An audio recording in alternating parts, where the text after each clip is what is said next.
안녕하세요. 네, 오늘 빠숑이 만난 사람들, 오늘도 제가 정말 모시고 싶었는데 제가 이분을 안 거는 진짜 꽤 오래됐는데 이게 만나볼 기회가 없어갖고 이렇게 모시지 못하고 있다가 최근에 이제 저희 다독다독이라는 프로그램에 출연을 해주셨었어요. 그래서 그때 이제 제가 잽싸게 섭외를 했고 리크루팅 해가지고 빠숑의 세상 다싸기로 모셨습니다. 그래서 아마 이제 되게 많은 질문들을 좀 드릴 수 있을 것 같은데, 그러니까 이분이 누구시냐면요.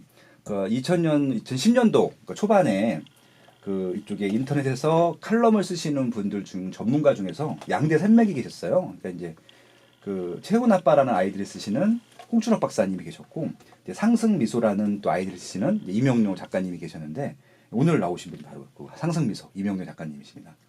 홍춘옥 박사님은 벌써 한 2번 나오셨었죠. 근데 이제 이명 작가님 같은 경우는 이제 개인적으로 이제 방송에 출연하시고 개인적인 또 유튜브 활동도 하시고 칼럼 활동을 하시는데, 많은 분들한테 좀 어떻게 보면은 좀 베일에 가려진, 그러니까 얼굴 노출 많이 안 했었는데 최근에 유튜브가 참 좋아진 게 유튜브 통해서 이제 많이 이제 방송을 하시다 보니까 인상이 너무 좋으시고 잘생기셨더라고요. 그래서 아마 이제 앞으로 더 인기가 많아지지 않을까 싶은데요. 그래서 아마 이 방송을 듣고 상승미소 유튜브 TV도 한번 많이 들어봐 주시면 아마 도움이 되실 것 같습니다. 왜 그러냐면은 이게 완전 초보들을 위한 내용이거나 그런 내용들이 아니거든요. 어느 정도 경제적인 지식이 있는 분들이 들으시면 좀 시너지가 날 수 있을 것 같은데, 그래서 오늘 아마 이 방송은 아마 초보분들도 많이 들으실 수 있기 때문에 오늘 이제 책 얘기도 하고 방송 얘기도 하고 이제 우리나라 경제라든지 세계 경제 얘기를 할 텐데, 오늘 방송 기초적인 것만 할 거니까 이걸 들으신 다음에 상승미소에 대한 유튜브 TV라든지 또 이분이 내신 돈의 감각 등의 기타 등등 책을 좀 읽어주시면은 굉장히 좀 개인적으로도 도움이 되실 것 같아요. 예, 그렇게 좀 이야기를 나눠보도록 하겠습니다. 네. 오늘 모신 분은요, 상승미소 이명룡 작가님이십니다. 네, 안녕하세요. 네, 안녕하세요. 아유, 예, 반갑습니다. 유명한 빠숑의 탑사기에 초대해 주셔서 영광으로 생각하고 있습니다. 아유, 제가 영광입니다. 그러니까 저는 이제 이분 글을 이제 많이 보면서 경제 공부를 했기 때문에 그냥 저는 낯이 익은데, 이제 선생님께서는 아마 이제 저를 보신 지 얼마 안 되셨으니까 조금 이제 낯이 좀 어색하실 수도 있을 텐데, 그냥 편하게 그냥 좋아하는 팬이 질문을 한다라고 생각하시고 그냥 그렇게 말씀해 주시면 좋을 것 같습니다. 제가 최근에 이제 이분을 또 모시게 된 것 중에 하나가, 제가 책을 하나 읽었는데 비즈니스 북스라는 출판사에서, 굉장히 좋은 출판사죠. 대한민국의 탑 5 안에 들어가는 출판사이기 때문에 돈의 감각이라는 책이었어요. 근데 이제 올해 희한하게 이 돈과 관련된 책들이 되게 많이 나왔어요. 근데 다 좋은 책들이었고 잘 나갔었는데, 저는 올해 나온 돈에 대한 책 중에서 이 책이 제일 좋더라고요. 그래서 이제 책을 너무 재밌게 읽어서 이 책 얘기를 가지고 현재 세계, 특히 또 대한민국 경제 얘기를 하면 좋겠다라고 좀 생각을 했었고, 그런 차원으로 작가님을 모셔가지고 출연을 요청드렸더니 흔쾌히 나오신다고 해가지고 제가 감사히 모셨습니다. 네, 아무튼 나와주셔서 감사하고요. 네. 요즘 어떻게 지내세요? 요즘 네. 그 책은 저 혼자 쓰는 게 아니잖아요. 그렇죠. 출판사도 돈과 시간, 노력을 투자하고, 저는 이제 어떻게 보면 글이라는 하나만 투자하기 때문에 제가 책을 쓴 것으로 끝나는 게 아니라 출판사가 저를 선택해줬고, 그다음에 출판사도 이 책을 통해서 재정적으로 안정을 더 기여해야 되니까요. 책 홍보에 거의 많은 시간을 할애하고 있습니다. 야, 이 비즈니스 북스는 참 좋겠네요.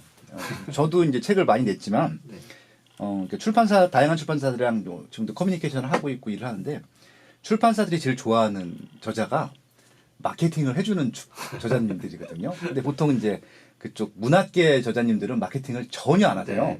그러니까 글 쓰는 거 자체도 힘들어하시고 막. 근데 야, 이건 이제 저를 출판사가 제일 좋아해요. 왜냐면 제가 다 팔아주고 드리기 때문에. 근데 이명 작가님도 아마 그에 못지않게 지금 마케팅 활동을 열심히 하고 계시다고 하니까 출판사에서 되게 좀 좋아할 것 같습니다. 사실 고마워할 건 저잖아요. 왜냐하면 저를 일단 선택해 주신 게 분명히 있고요. 그다음에 제가 후배들이나 이제 상담할 때 그런 얘기 꼭 하거든요. 사람들이 이따가 이제 돈 얘기할 때 인정 욕구가 나오겠는데, 인정 욕구가 사람들이 잘못 이해하면 너 왜 인정 안 해? 이런 얘기를 하거든요. 그렇죠. 근데 그게 쉽게 얘기하면 인사를 받는 방법인데, 꼰대는 너 왜 인사 안 해? 이렇게 하지만 인사를 받는 가장 쉬운 방법은 내가 먼저 인사하는 거다. 여기서 인품이 드러나네요. 야, 비즈니스 복수는 좋겠다라는 생각이 들고요. 이 이명 작가님과 친하게 지내는 후배님들은 정말 좋겠다 이런 생각이 또 들기도 하네요. 소장님하고 친하고 싶습니다. 그래서 제 주변에 사이 많습니다. 네. 지금 제가 이제 드리고 싶은 질문들이 많은데 네. 이 책이 참 좋은 게 제가 드리고 싶은 질문 순서대로 책 목차가 돼 있어요. 그래서 아마 이제 책 목차대로 질문을 드리면서 이 책 내용뿐만이 아니라 좀 현재 이런 예. 경제적인 상황에 대해서 좀 말씀해 주시면 되게 좋겠다는 네. 생각이 해보고 있습니다. 그러니까 지금 뭐 일단 책에 대한 질문을 하기 전에 지금 대한민국 경제가 어떤 상태예요? 좀 사실 예. 경제를 평가할 때는 예. 양과 질이 있습니다. 예. 근데 수십 년, 아니 단순히 10년 전만 비교해도 사실 경제가 나쁘다는 게 이해가 안 되는 분들이 많죠. 왜냐하면 생활은 정말 편리해졌거든요. 그렇죠. 뭐 고속도로, 지하철, 그다음에 고속철도까지, 그다음 우리가 생활을 누리는 그 자체가 어마어마하게 편리해지고 좋아졌는데 네. 사람들은 경제가 좋아지지 않고 나빠진다고 얘기를 하죠. 그러네요. 생활 편리성만 놓고 보면 굉장히 좋아진 게 맞는데 네. 계속 불평불만들이 많아질까요? 왜? 근데 그걸 좀 인문학적으로 봐야 되는데요. 네. 돈의 양은 경제 신용화폐 시스템에서 경제가 성장한다는 건 돈의 양이 늘어난 거죠. 그렇죠. 돈의 양은 매년 늘어납니다. 네. 그래서 신문에서는 가계부채 사상 최다라고 위험한 얘기를 하지만 가계부채는 경제가 성장하는 내내 늘어납니다. 그래서 사상 최대는 계속되는 거죠. 예. 그러니까 10년 전에도 사상 최대였고 내일도 사상 최대입니다. 단순히 수치만 갖고 얘기하면 예. 그러네요. 그렇게 돈이 늘어났는데 왜 우리들은 돈이 쉽게 벌리지 않는다고 얘기할까? 첫 번째는 자본의 그 속성에 있습니다. 네. 자본은 기본적으로 수익을 탐하고요. 큰 자본이 작은 자본을 끊임없이 계속 가져갑니다. 그래서 부익부 빈익빈이 확대된 측면도 있고요. 두 번째는 비교 대상이 너무나 많아진 거죠. 네. 불과 10년 전만 해도 스마트폰이 나오기 전에는 우리가 비교할 수 있는 대상이 형제자매 가족이나 1년에 한두 번 만난 동창들이었거든요. 네. 그래서 그 친구들이 무엇을 사는지 몰라요. 어떻게 사는지. 근데 지금은 페이스북, 인스타그램, 뭐 카카오 스토리 등 실시간으로 내 주변 사람이 어떤 생활을 하고 어떤 일을 하고 있는지 보여요. 네. 소장님도 아시겠지만 저도 마찬가지고 제가 소셜 미디어에 올리는 이런 것들은 대부분 실제보다 좀 잘 보이기 위한 과장이 들어있거든요. 그렇죠. 그렇죠. 그런데 문제는 그걸 보는 사람들은 과장이라고 생각 안 해요. 그러네요. 예. 그러니까 최고 좋은 옷을 입고 딱 하루 일출할 때 최고 좋은 옷을 입고 나갔는데 그걸 보는 사람들은 저 사람은 그 옷을 매일 입는 줄 알거든요. 그러네요. 예. 근데 이런 사회 비교 문제 이런 것 때문에 경제가 힘들어진다고 하고요. 세 번째는 원래 사람의 스트레스는 혼자 있을 땐 스트레스 받지는 않습니다. 비교를 할 때 스트레스 받거든요. 네. 그러니까 나 혼자 어제에서 오늘, 오늘에서 내일이 얼마나 발전하는 게 스트레스가 아니라 예. 제가 1인데 남이 2면 그게 스트레스거든요. 네. 그러니까 이게 복합적으로 연결돼서 경제가 어렵다는 거죠. 네. 돈이 늘어났고 생활은 편리해졌습니다. 다만 제1번 빈부격차가 점점 심해질 수밖에 없는 이 신용화폐 시스템의 구조. 두 번째는 이런 사회 분위기와 이 모바일 환경에서 바로바로 실시간으로 중계되는 이 현장성. 네. 세 번째는 비교에 의한 개인적인 그런 안타까운 그런 심정이죠. 그래서 우리가 비교해야 될 것은 저와 남이 아니거든요. 사실 어제의 나와 내일의 나를 비교를 해야 성장을 하는데. 그 말 너무 좋다. 예. 네. 어제의 나와 오늘의 나를 비교해. 예. 야. 근데 문제는 예. 자꾸 우리는 누군가를 이기고 싶어하고 대결하고 싶어하는 인간의 본성 자체가 예. 있기 때문에 그 안에서 스트레스 받는 거죠. 네. 너무 좋은 말씀이신 것 같아요. 한 번에 그냥 이해가 됐습니다. 네. 그러면 그럼 결국 지금 사람들이 많이 불만이 있는 것들은 더 좋아졌기 때문일 수도 있겠네요. 그렇죠. 전반적인 평균으로 보면은. 얼마 전에 제가 네. 학교 동창회에 갔어요. 제 나이가 벌써 이게 나이를 얘기. 뭐 대략적으로만 해주시면 대략적으로 뭐. 예. 제가 예. 88학번인데 88학번. 예, 88학번인데 고등학교 동창회를 갔어요. 그러니까 30년 전에 졸업한 거죠. 그러네요. 이제 30년 전에 지금이야 선생님이 학생들을 뭐 때리고 이러면 네. 지금이야 자 뭐 스마트폰으로 찍어서 신고하고 그러는데 우리 때는 그냥 그게 일상사였거든요. 네. 근데 한 친구를 만났는데 그 당시 우리를 많이 때린 선생님 증오하고 있는 거예요. 아직도. 예. 근데 저는 야, 그 뭐 옛날 얘기인데 뭐 옛날엔 다 그랬잖아 하고 가볍게 지나가고 있었거든요. 근데 그게 갈라져요. 그 친구뿐만 아니라 다른 쪽의 친구도 막 아직도 증오하고 있고 저와 한두 명은 야, 뭐 다 추억이지 뭐 이렇게 들고 있더라고요. 그래서 보면 그러면 같은 현상인데 이 친구는 왜 악몽이고 우리한테는 왜 추억일까?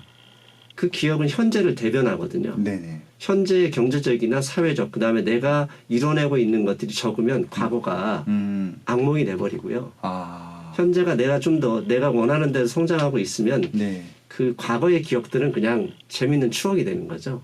야. 그런 그러네. 것처럼 예. 경제도 마찬가지라고 봅니다. 네.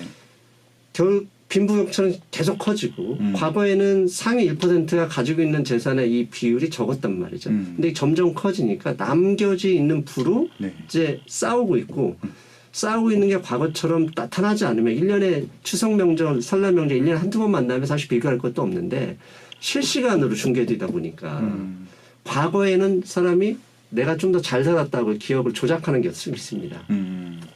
그런 경우도 분명히 있다고 봅니다. 아, 그것도 너무 재밌는 얘기였네요. 지금 한국에 있는 불만들, 경제적인 불만들 같은 경우는 과거보다 더 좋아졌기 때문이고 그 좋아지는 과정에서 상대적인 박탈감을 느끼시는 층들과 그렇지 않은 층들이 있을 텐데 박탈감을 느끼는 층들은 조금 이제 상대적인 비교 때문에 조금 힘들어하는 것 같다. 예, 그렇게 좀 이해할 수 있을 것 같습니다. 이제 요즘 나오는 청년들한테는 사실 불합리하죠. 왜냐하면 맞아요.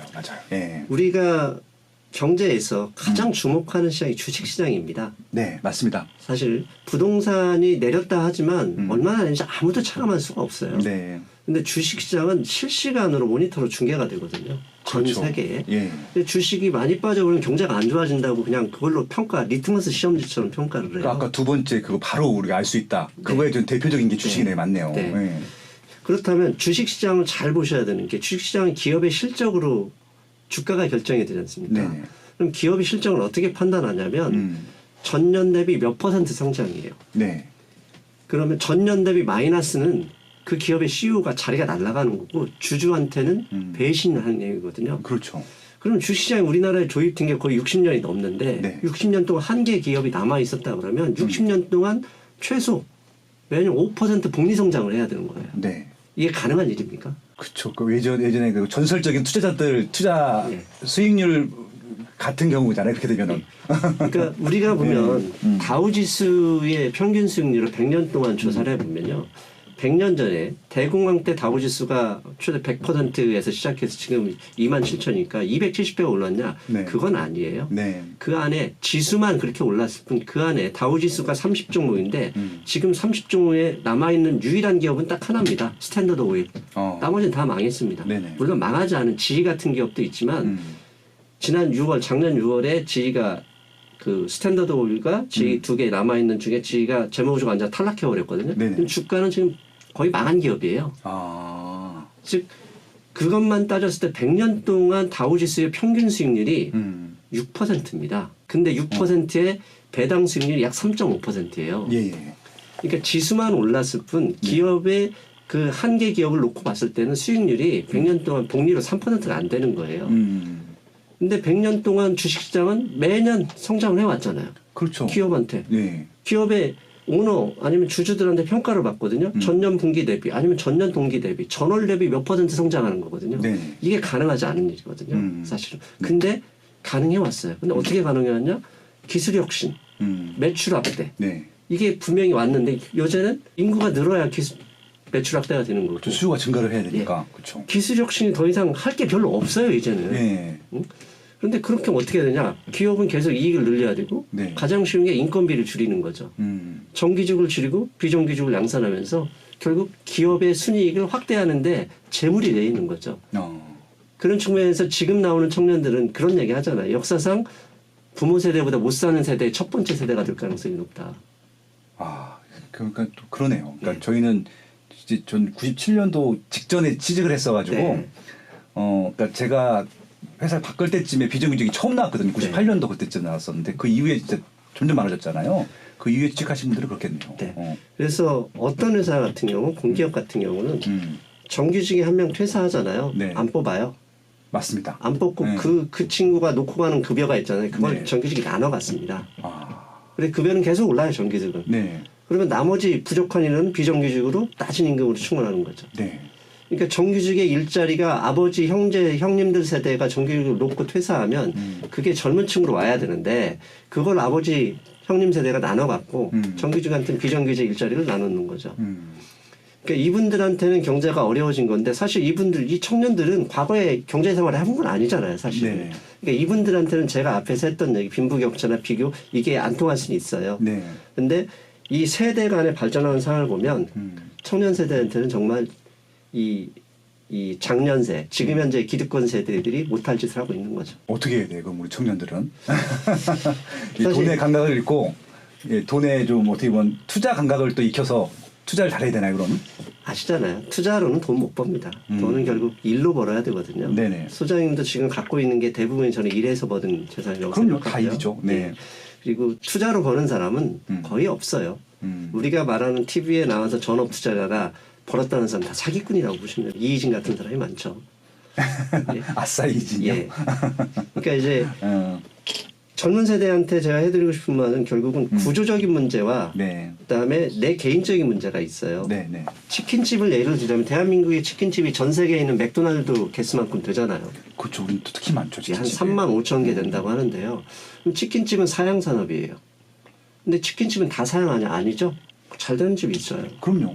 그러니까 사회 구조적으로는 진짜 이 정치 이 세력들을 바꾸고 이 혜택을 젊은 층에게 줘야 되는 그런 구조적인 싸움도 해야 되지만 네. 개인적으로는 그 구조 안에서 자신의 역할, 책임, 의무가 있는 것들이거든요. 네.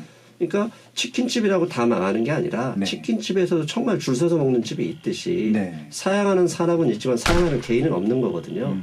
그 부분 스스로 노력해야 되는 것도 있는 거죠. 아, 그러니까 되게 중요한 말씀해 주셨던 것 같아요. 그러니까 많은 분들이 지금 이제 그 레드오션이랑 블루오션이 있을 텐데 레드오션은 이제 우리가 들어갈 여지가 없기 때문에 블루오션을 찾아야 된다면서 더 힘든 일을 하고 있는 것 네, 같아요. 맞습니다. 예, 가능성이 낮은데 레드오션에서 잘하면 되는 거라는 네. 말씀이신 거잖아요, 네. 결국은. 야, 그러네요. 그러니까 제가 아는 분이 전작에서 이제 제가 월급쟁이 부자들에서 그 했던 얘기가 예, 예. 뭐냐면 실제로 한 친구가 찾아왔어요. 미소님은 정말 많은 사람을 만나니까 좋은 그러니까 돈이 되는 일들을 많이 하실 것 같다. 네. 좀 소개를 해달라 그러더라고요. 그래서 제가 물어봤어요. 야, 나 보험 영업하는데 내일은 어때? 네. 아, 그거 어렵잖아요. 어려운데 나는 왜 잘하는 걸까? 이제 그걸 물어봐서 그게 뭐냐면 네. 똑같은 얘기를 한 거예요. 치킨집이 3만 5천 개를 잘하는 사람들이 있다. 네. 결국 돈 되는 일 중에 쉬운 일은 없고 쉬운 일이라면 돈이 안 되는 일이다. 그렇죠. 결국은 돈 되는 일을 하겠다. 돈이 되는 일을 소개받는다 그러면 죽을까 하고 고민해야 되는 거다. 네. 모든 치킨집에서 살아남는 방법은 스스로 고민해야 되고 그 고민은 구조적인 문제와 다른 것이다. 그렇죠. 근데 그걸 분리해서 대응해야 자기 삶이 발전할 수 있거든요. 맞아요. 그러니까 많은 청년들이 좀 답답한 것 중에 하나가 그냥 시스템의 문제다. 시스템이 옳다 하면서 계속 정부 비판만 하는 거예요. 맞아요. 그러면 근데 중요한 거는 정부가 해줄 수 있는 게 한계가 있잖아요. 네. 특히 개개인적인 사정은 다 들어줄 수가 없는데. 그러니까 과거 그리스의 재정이기 때 보면 네. 독일 사람들이 왜 화를 내냐면 네. 부채는 독일, 그리스, 스페인 얘네들이 내놓고 20이라는 유로 단일 통화를 쓰는 은행은 20이고요. 20의 지분은 독일이 1등입니다. 만약 22가 발행한 채권이 문제가 되면 독일 국민이 그 비율만큼 갚아야 되는 거예요. 네네. 그래서 그리스, 이탈리아, 스페인 애들이 부채를 많이 벌려놔서 문제가 되니까 네. 결국 어떻게 하냐 22가 양적 완화를 한다는 얘기는 나중에 문제가 되면 독일 국민이 그 비율만큼 갚아야 되는 거거든요. 독일 사람들이 그러는 거예요. 왜 돈은 쟤네가 빌렸는데 우리가 갚아줘야 돼? 그렇죠. 자, 이게 이 책에도 우리 돈의 감각에 네, 나온 나오죠. 얘기잖아요. 네. 그 유럽의 근본적인 원인은 해결될 수가 없는 분인 네. 거거든요. 근데 잘 생각해 보세요. 얘네는 나라도 틀리고 민족도 틀리고 과거에는 진짜 피튀게 그렇죠. 싸우는 나라잖아요. 독일하고. 뭐 이런 어차피 거. 네. 유럽은 뭐 저기 근친상간의 그런 네. 역사를 가지고 있으니까 지네들이 어차피 다 똑같은 민족이긴 네. 하죠. 한국은 잘 보세요. 서울시의 도봉구, 노원구는 서울 시민이고 대한민국 같은 국민이에요. 구만 다를 뿐이에요. 네네. 근데 강남 3구에 세금이 남은 거 좀 도봉구, 금천구에 좀 쓰자 그랬을 때 어떤 일이 벌어졌죠? 난리 났었잖아요. 네. 같은 민족, 같은 시민인데도 안 따지는 거죠. 그렇다는 얘기는 이게 왜 이 말씀을 드렸냐면 국가가 책임져야 되는 건 청년? 그런 건 아닌 거예요. 기본적인 바탕만 국가가 해줄 수 있는 거고. 왜? 네. 그러면 국가가 세금 내는 게 청년만 있는 건 아니거든요. 할머니, 할아버지, 어른 다 있거든요. 그렇죠. 그럼 가지고 또 싸우게 되는 갈등이 나올 수 있거든요. 네. 그러니까 최소한의 역할은 구조적인 문제는 스스로 어쩔 수 없다 하더라도 그 구조적인 걸 감안하고 스스로 해야 될 일이 있는 거거든요. 네네. 아주 100% 공감합니다. 진짜 그러네요, 진짜. 그럼 결국은 이제 그 청년들한테 네. 저는 이제 이런 좀 일에 대한 그 자극을 줄 수도 있고 또 일 자체가 돈을 버는 일이기 때문에 네. 그 돈에 대한 욕망을 좀 키워주고 싶은 일 네. 위해서 방송을 하는 이유도 있긴 하거든요. 네. 그런 측면에서 보면 오늘 선생님 딱 잘 오셨네요. 진짜. 그러니까 우리 모두는 인정 욕구가 있어요. 근데 돈도 마찬가지로 인정 욕구가 있어요. 돈을 그냥 한낱 사물로 보지 말고 네. 돈의 욕구는 뭐냐면 수익의 욕구입니다. 수익의 욕구. 예. 네. 그래서 제가 절대 타지 않는 게 택시예요. 아, 택시 안 타세요? 예, 택시를 안 탑니다. 이게 제가 택시를 안 타려고 술을 그렇게 또 적게 마시기도 하고요. 완전히 이렇게 우리가 꽐라가 돼버렸으면 어쩔 수 없이 택시를 타겠지만 웬만해서는 택시를 타지 않는 이유가 딱 하나입니다. 왜냐하면 내가 어떤 일을 한다는 얘기는 누군가한테 인정받고 싶어하는 욕구를 충족시키기 위한 노력인 거고 예, 예. 내가 돈을 쓴다는 얘기는 돈의 수익을 위한 목적에 부합하느냐 아니냐의 목적에 의해 써야 되거든요. 그렇죠, 그렇죠. 근데 택시를 탄다는 얘기는 내 편리함이 거지 이 수익하고 관련이 없는 거예요. 네. 물론 이제 내가 어떤 약속을 지키기 위해서 택시가 필요하면 타야죠. 네. 근데 단순히 퇴근할 때 피곤하다고 술 좀 마셨다고 택시를 탄다 그건 인정욕과 돈의 인정욕과는 반대의 경우거든요. 즉 이 얘기를 왜 하냐면 돈 감각이라는 게 뭐냐면 돈의 감각, 돈의 인정욕구에 맞게 돈이 어디로 가고 싶어하는데 살펴봐야 되고 네. 그에 맞게 우리가 인정욕구를 채우려는 여러 가지 노력을 하시고 운동도 하고 공부도 하고 소장님 열심히 답사하고 사진 찍고 하듯이 네. 돈도 원하는 방향에 그 욕구를 채울 수 있는 감각을 길러야 된다는 게 사실 숨어있는 뜻이거든요. 그러니까 이제 지금 이제 제가 정말 동감하는 게 뭐냐면요.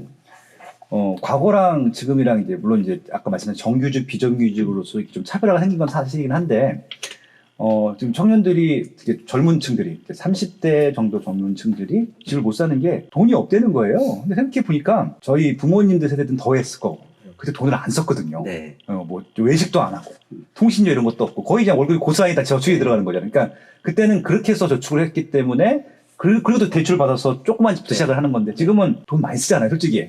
엄청 쓰잖아요. 자기가 쓰는 비용들은 당연한 거고 그거 다 쓰고 나서 남은 비용 갖고 뭘 하려다 보니까 이게 돈에 대한 좀 어떻게 보면 좀 저축이라든지 투자라든지 그런 게 좀 소극적이 될 수밖에 없겠구나 그런 생각이 들기도 하네요. 맞습니다. 이게 돈의 감각에서 그러니까 돈의 이 본성에 대해서 얘기하잖아요. 돈은 이제 빚이다. 빚이다. 예, 책에 나오죠. 예, 빚이다. 네. 그러면 한 국가가 부자가 돼버리려면 그 국가의 신용 통화량을 늘리면 되는 거다. 그러네요. 돈 많아서 90명 그냥 막 찍어내면 되는 거 아니에요? 예. 그런데 네. 이제 그건 미국이나 일본이 하는 얘기고 네. 이머징 국가들은 네. 야 니네가 뭔데 돈을 함부로 찍어내? 라고 항상 이 위에 잘 사는 사람들이 견제를 하거든요. 네. 그래서 아르헨티나가 마음대로 돈 찍어놔서 지금 그런 꼴이 된 거거든요. 네. 그러면 어떤 나라들이 돈을 찍어내야 되냐 그러면 결국 이머징 국가들은 외환보유고를 얼마나 가지고 있느냐에 따라서 비율만큼 통화량을 늘리는 것을 인정을 해주는 거예요. 그래서 과거 우리가 IMF 때 97년 네. IMF 때도 외환보유고 없이 부채가 늘어나다 당한 거거든요. 그렇죠. 네. 그러니까 중국 사람들이 갑자기 불과 10년 전만 해도요. 한국 사람들이 중국에 여행 다닐 때 굳이 위안을 안 받고 갔습니다. 1대1이었어요. 1,000원짜리 가져가면 걔네 바꿔줬거든요. 네네. 그런데 어느 순간부터 올라갔죠. 1대 7 정도가 됐단 말이죠. 얘네들이 갑자기 부자가 됐어요. 불과 10년 전만 해도 진짜 형편없는 나라였는데 왜 부자가 됐냐면 중국의 통화량이 그만큼 늘어났어요. 그럼 통화량이 왜 늘어날 수 있냐면 외환보유고가 본격적으로 쌓이기 시작한 2003년, 4년 이후부터 그렇게 부자가 된 거거든요. 그러면 이게 국가가 부자 되는 거고 이 네. 국가 안에서 사는 국민이 이 편승해서 부자가 되는 방법은 국가만 신용이 통화량을 늘릴 수 있는 게 아니죠. 네. 개인도 통화량, 개인의 신용을 늘릴 수 있는데 그건 은행에서 대출을 받는 네. 데서 늘릴 거거든요. 즉 부채가 늘어날수록 국가 인플레이션이 되는 거고 그 안에 편승해서 나도 부채를 늘려서 인플레이션을 편승하기 위해서 집을 산 사람들이 부자가 된 거잖아요. 그렇죠. 인플레이션을 해지했죠, 완전히. 그렇죠. 네. 그러면 이 신용도는 누가 정하느냐 이거죠. 개인에 대한 신용. 그렇죠. 예. 개인이 정하는 거죠. 예. 은행이 가서 나도 돈 좀 빌려줘 그러면 안 빌려줘요. 네. 왜? 너 직업이 뭐야? 너 자산이 뭐 있어? 담보가 뭐야? 이렇게 물어보거든요. 네. 결국 국가의 통화량이 늘어날 때 그 안에 편승해서 부자가 된 사람은 결국 신용도가 좋았던 사람밖에 없었던 거예요. 근데 과거의 신용들은 뭐죠? 재벌, 권력자, 네. 정경유착 네. 이런 사람들만 돈을 빌려줬거든요. 그렇죠. 일반 개인들은 대출을 안 해줬어요. 그거 안 해줬죠. 네. 불과 대출 나온 데가 2000년부터 그때부터 나왔어요. 80년대, 90년대는 아예 대출이 안 나왔어요. 제가 97년에 결혼했는데요. 제가 은행 다닌 은행 사람이었어도 마이너스 통장 500만 원도 그때 보증 세우라고 그랬거든요. 그러네요. 그러네요. 그런 식인데 지금은 인력 10조네요. 결국 경제 민주화라는 얘기는 부채 민주화의 과정이거든요. 네. 그러니까 부채를 쉽게 빌릴 수 있는 그 과정이 경제가 민주화가 되는 과정이에요. 네. 옛날에는 독재 정권에서는 부채를 빌릴 수 있는 사람이 은행가, 정치 권력자, 기업, 네. 대기업, 뭐 재벌. 그렇죠. 네. 그러다가 이게 터지고 나니까 경제를 살리기 위해서 개인들한테 부채를 넘어오는 과정이 현재인 거죠. 자, 여기서 제가 이 말씀 길게 드렸던 이유는 이 인플레이션 과정에서 내가 이 편승하려면 그 신용들을 스스로 만들어야 돼. 그럼 우리가 방금 얘기했던 젊은 층들도 이건 구조적인 문제라고 얘기할 수 없는 게 신용들은 국가에 주는 게 아니죠. 그러네. 개인이 만들어야 돼. 개인이 만들어야 돼. 네. 개인이 저축을 하든지 어떻게든 뭐 카드를 써가지고 결제하는 능력이 되든지 부채를 빌렸다가 갚는다든지 그런 과정을 거쳐야 신용도가 올라가는 거고 네. 그런 인플레이션 왔을 때 나도 거기에 얼마나 빌려서 살 수 있는 거거든요. 네. 국가가 개인의 신용도까지 만들어주지 않는다. 그러니까 지금 되게 중요한 말씀하셨는데 그러니까 대출을 받을 수 있는 게 능력인 거잖아요. 예. 그러니까 지금 아마 대출을 안 받아보신 분들이 없으실 거기 때문에 잘 아시겠지만 안 받아보신 분들은 또 무슨 얘기인지 잘 모르실 네. 거예요. 지금 말씀하신 대로 마이너스 통장을 한번 만들어 보시면 바로 알 수 있고요, 본인 신. 네. 그리고 이제 은행에서 대출을 제일 잘해주는 게 확실한 소득이 있는 사람들이거든요. 맞아요. 그러니까 월급쟁이들한테 제일 잘해줘요. 네.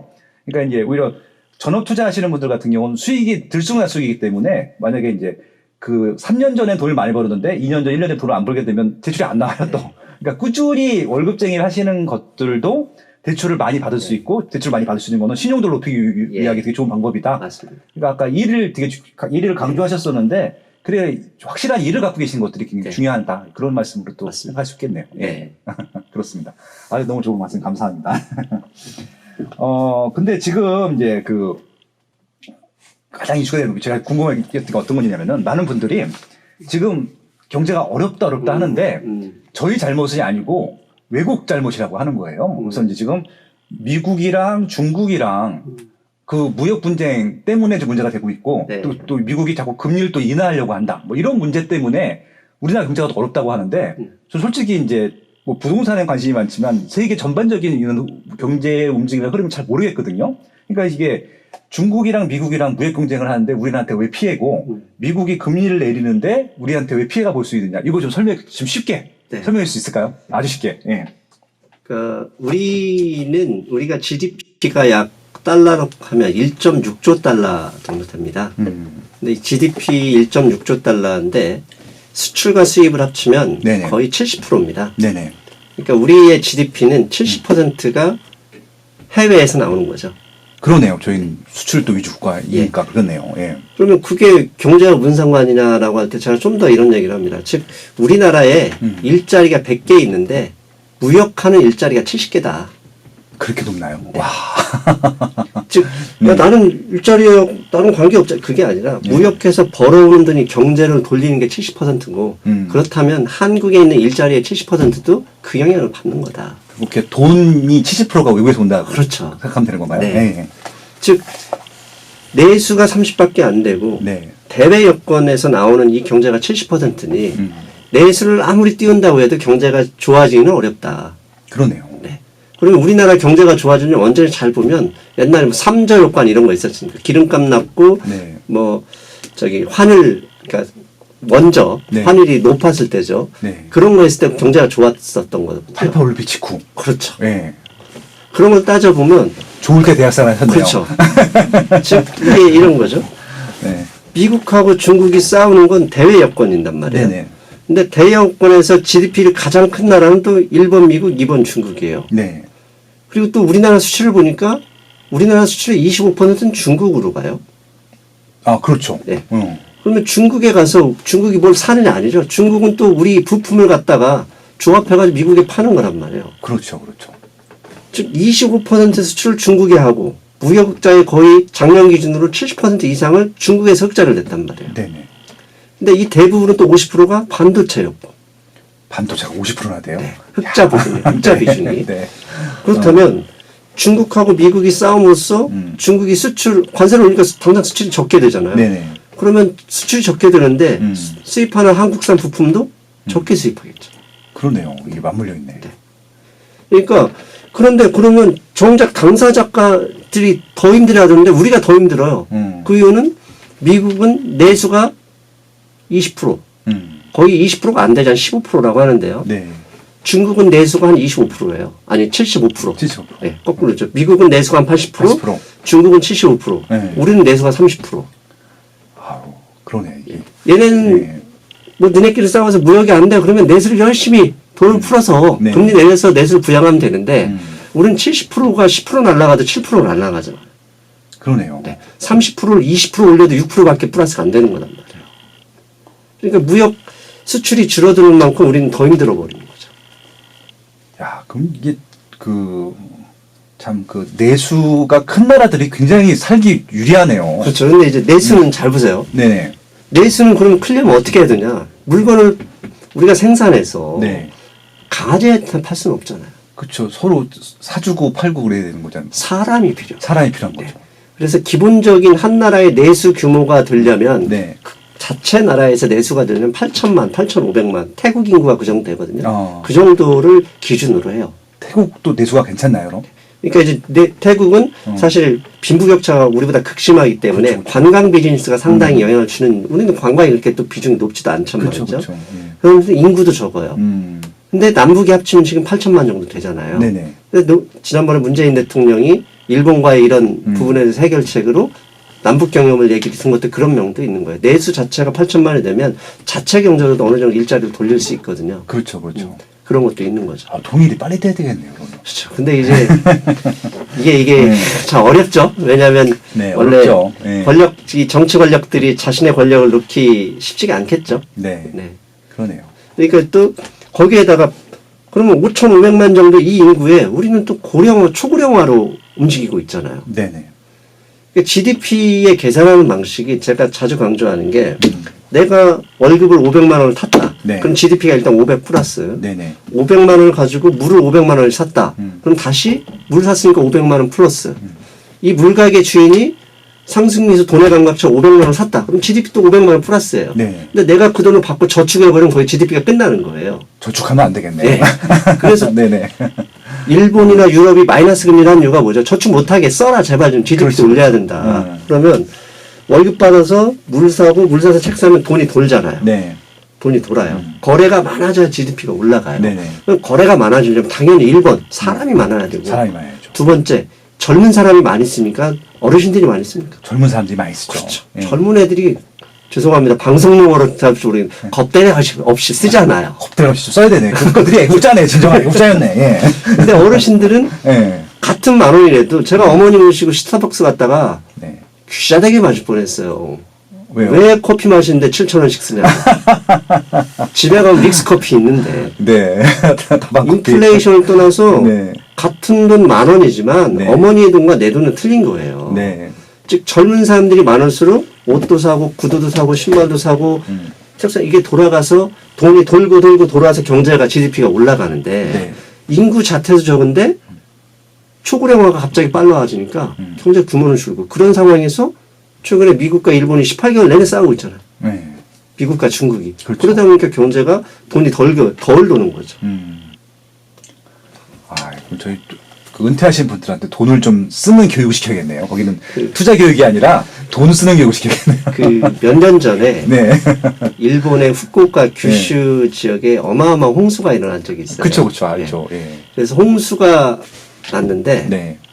막 떠내려오는 거, 가재도구 떠내려올 거 아니에요. 네네. 근데 일본의 어르신들은 기본적으로 금고를 하나씩 다 가지고 있대요. 집에. 네. 근데 금고가 떠내려온다는 거예요. 아. 그래서 이제 일본의 한국 같으면 이제 119 구조대 가서 금고를 가져와서 뭐 어르신들 사는데 일본 시골만 가면 다 할아버지 할머니밖에 없습니다. 네네. 뭔 돈이 있겠냐고 열어봤더니 평균 1억 원씩 있더라는 거예요. 야. 그래서 이게 왜 돈이 있냐 그랬더니 1억 원이 있어도 어르신들은 겁을 내서 못 쓰고 두 번째 은행에는 어째 수수료 내는데 어떻게 은행에 맡기고 그렇죠. 그러다 금고를 하나씩 넣는데 그게 떠내려가 버린 거죠. 즉 어르신들은 돈이 실제로 있어도 나중에 내가 질병이나 치매나 중풍에 쓰러지면 자식한테 부담 안 주려는 게 기본 그쵸. 부모님의 마음이잖아요. 네, 맞습니다. 그렇기 때문에 돈을 못 쓰는 거죠. 또 마음이 또 아프네요. 네. 또 예. 이 돈이 쓰여져야 좋은데 그것도 진짜 하나의 또 사회적인 숙제일 수도 있겠네요. 돈을 돌게 하는 방법들. 그렇죠. 인구가 또 급격히 늘어서 뭐 통일이 빨리 될 수 있는 것도 아니고 우리나라 인구가 지금 5,500에서 갑자기 뭐 8,000이 되기도 좀 어려운 거고. 그러니까 예전에 제가 가족 계획 했었잖아요. 저희 70년대 생들은 그거 하지 말았어야 된다고 생각해요. 저는 진짜. 옛날에 우리가 그 포스터 그 기억나면 덮어놓고 나타보면 거짓으로 건강한다 이런 포스터 있었잖아요. 맞아요. 네. 아들 딸 구별 많고 하나만 낳아 전사자 이런 것도 있어요. 저는 기본적으로 규제하는 것은 분명히 나중에 압력이 온다고 생각을 하고 있거든요. 무슨 규제든지 간에 그냥 가족 계획도 규제였잖아요. 결국은. 맞아요. 예, 진짜 해서는 안 된 규제라고 생각하는데 그러네요. 보니까.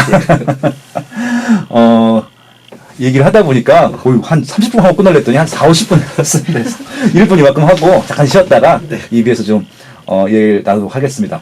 얘기가 너무 재밌어요. 근데 책 얘기를 해야 되는데 어떡하냐. 예, 2부. 이게 최대한 있는 얘기들이고요. 아무튼 돈의 감각 이명규 저자님과 함께한 1부였었고요.